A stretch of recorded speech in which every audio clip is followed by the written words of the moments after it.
আগামীকাল একটা পূর্ণ দিন,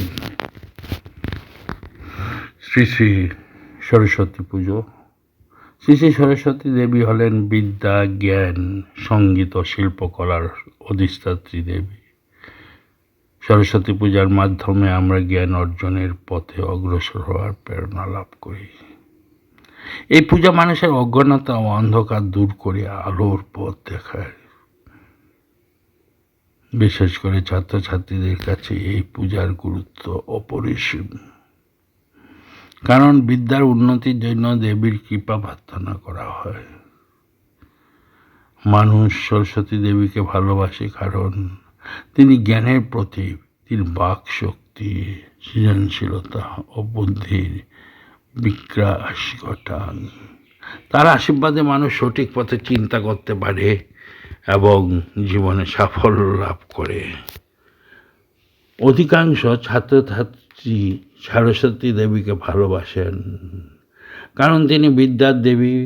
পরীক্ষায় সাফল্য, স্মরণ শক্তি, বুদ্ধি ও মনোযোগ শক্তি লাভের জন্য তারা দেবীর আশীর্বাদ কামনা করে। সরস্বতী পূজা ছাত্র জীবনে নূতন উদ্যম ও আত্মবিশ্বাস জাগিয়ে তোলে।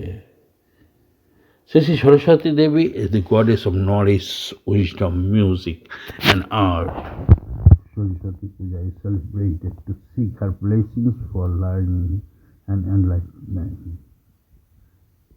This sacred worship inspires us to move forward on the path of knowledge and remove ignorance from our minds. It holds special importance for students as they pray to the goddess for success in education. People love Saraswati Devi because she represents wisdom and creativity. She blesses human beings with the intelligence, clear speech, and artistic talents with her grace. People gain the power to think correctly and achieve success in life. Most students love Saraswati Devi because she is the goddess of learning. They seek her blessings for good memory, connections, and success in examination. Saraswati Puja fills students with the new enthusiasm, confidence, and dedications towards their studies. স্বামী প্রমেয়ানন্দজির ভাষায় বা তিনি লিখেছেন, মন্থন করেছেন, তিনি বলেছেন যে সরস্বতী হল শ্রী সারদা দেবীর এক প্রতীক। সারদা দেবীকে অনেকে জ্ঞানদায়িনী বলে থাকেন। ঠাকুরের ভাষায় তিনি সরস্বতী। এছাড়া মায়ের মধ্যে তিনি অনেক কিছু দেখতে পেয়েছেন, যে তার প্রভাব মায়ের শক্তিতে অনেকের যারা বাক্যহীনতায় ভুগছিলেন, মায়ের কৃপায় সেই বাক্যটুকুও ফিরে পেয়েছেন। তাই সরস্বতী পুজো সকলেই ভালোবাসেন, কারণ এখানে তার প্রতীক রূপ হিসাবে আমরা দেখতে পাই সরস্বতীর রং সাদা, অর্থাৎ মনে কোনো গ্লানি থাকলে, কখনো অপুষ্টি হয়ে থাকে অর্থাৎ স্পষ্ট হয় না, তেমনি যাদের মনে অঙ্কট বঙ্কট থাকে, সরস্বতী সেখানে বাসস্থান করতে পারেন না। তিনি সকলকেই বাকশক্তি দিয়ে থাকেন সুমধুর, এবং ওনার হাতে বীণা, তিনি ভালোবাসতেন বীণা বাজাতে। যন্ত্র সঙ্গীতকে, জড়জগৎকে কিভাবে বাস্তবে ফিরিয়ে আনা যায় তিনি তার চেষ্টা করেন।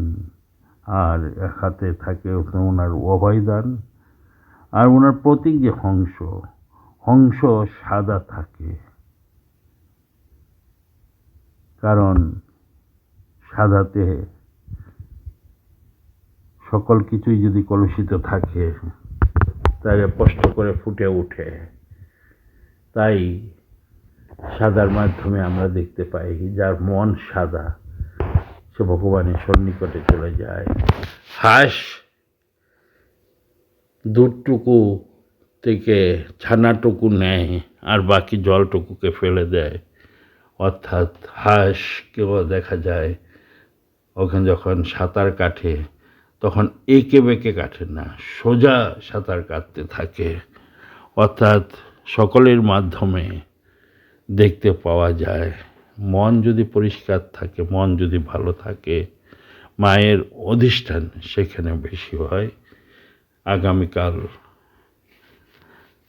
রাউরকেলা রামকৃষ্ণ মিশনে অনেক বছর পর নূতন করে সরস্বতী বন্দনা হবে। সকাল 7:30 থেকে পূজা আরম্ভ হবে। আশা করি 12টার মধ্যে পূজাবিধি পুষ্পাঞ্জলি শেষ হয়ে যাবে। তার পরবর্তীকালেই পুষ্পাঞ্জলির পর ভোগ দেওয়ার পর যদি সময় থাকে ভোগ দেওয়ার আগে তাহলে সেখানে হোমও হয়ে যেতে পারে। তাই সরস্বতী পূজা উপলক্ষে সকলকে জানাই আন্তরিক প্রীতি, শুভেচ্ছা ও ভালোবাসা।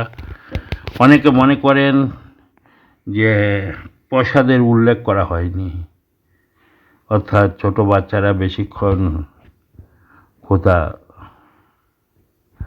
ধরে রাখতে পারে না। এই জন্য পুষ্পাঞ্জলি একটু আগে করবার চেষ্টা করব।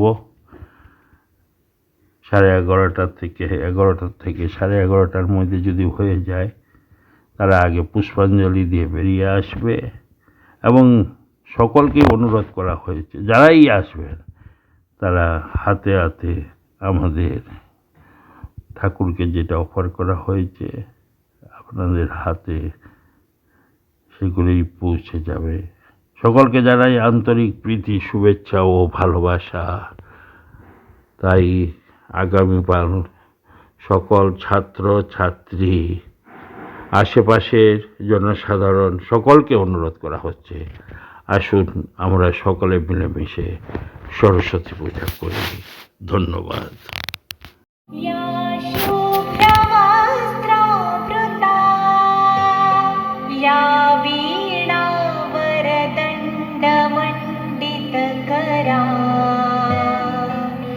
या श्वेतपद्मासना या ब्रह्माच्युतशङ्कर प्रभृतिभिः देवैः सदा वन्दिता सा मां पातु सरस्वती भगवती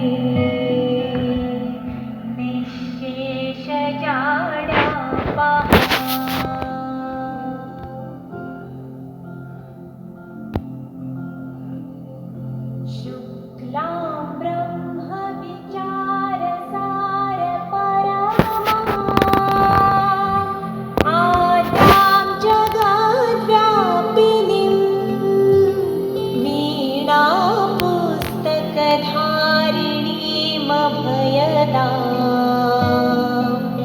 जाड्यान्धकारापहा हस्ते स्फाटिकमा